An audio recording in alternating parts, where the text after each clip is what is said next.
On a market perspective, give you a couple of upcoming events that are coming up in January. First and foremost, on Wednesday, January 10th at 1 p.m., I'll be hosting my economic outlook for the coming year. So we'll talk about where I see housing prices going and why, where I see interest rates going and why, and what moves people need to make, whether you're a consumer, whether you're a realtor, help you kind of set the stage of what I think is going to happen in the coming year. Then on Monday night, the 15th at 7 p.m., I'll be hosting my first webinar of the year on the new California Dream for All program. So that program is set to launch in March or April. It's going to be a lottery system. There's rules that have been evolving and changing over the last couple of months on who qualifies, whether you have to be a first-generation homeowner and what the heck does that mean. So I'll be explaining all of it to you and giving you updates and helping you understand what you need to do in order to get your opportunity to get into the lottery. And we'll talk about the pros and the cons of the program and maybe some other options that you might want to look at instead of simply looking at that as your only way to purchase a home. That having been said, let me give you a quick update on what's happening with the market right now.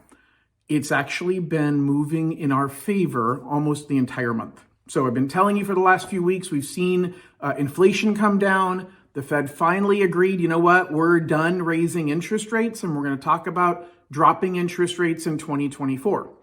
Well, the Fed's been a little bit inconsistent with their message, which does not surprise me.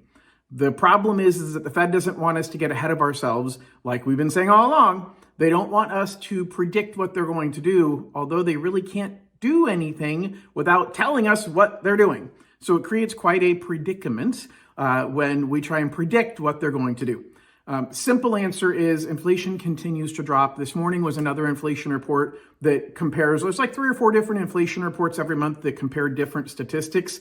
This is the first time in a while we've seen actual deflation. We've seen the number drop from one year to the next. And so that's been another good sign that interest rates are moving in the right direction. We're going to see over the coming couple of weeks a lot of volatility in interest rates simply because there's going to be fewer traders, less activity. And so the stock market is going to be volatile. The bond market, which drives mortgage rates, is going to be volatile. So if you're in a position where you're saying, hey, John, I got to lock my rate, then we just need to lock it. Close our eyes and lock it. We're way better off than where we were a month ago. The final thing I want to talk about is tapping into your home equity. I think that's a big piece that we now need to start thinking about for people that have been postponing, rethinking their finances. Why were people postponing? Because there's so much unknown, so many variables that were in the market. What's happening with house prices? What's happening with interest rates? What's happening with the economy? We're getting some better answers on those things. And I think people have, in their desire to not make the wrong decision, they made no decision. And making no decision means you've depleted your savings. It means that you've run up high interest credit cards. And it means that you've kind of said, I don't know, I'm just going to keep my eyes closed and hope that things get better. If you're a homeowner and you bought your house prior to 2021, you've got a sizable amount of equity in your property, and we need to have a conversation about whether there is a right way to utilize that equity.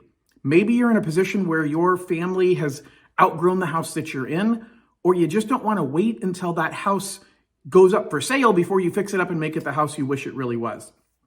Or you're in a position where you've let your credit card debt get too high. This is a moment in time where we need to stop, reevaluate, and make a decision. What should we do?